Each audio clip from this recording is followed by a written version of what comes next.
হচ্ছে। আপনারা যত মা বোন আছেন প্রত্যেক মা বোনেদের জানানো হচ্ছে যে আপনাদের অ্যাকাউন্টে ৩,০০০ টাকা করে দেওয়া হবে। তার জন্য এখানে নাম নথিভুক্ত করার জন্য জানানো হচ্ছে।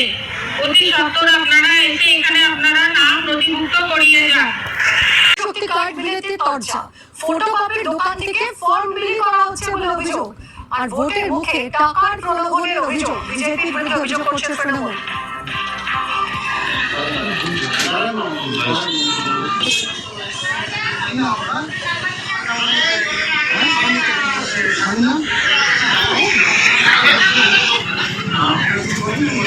না না বলুন না কি সুবিধা কি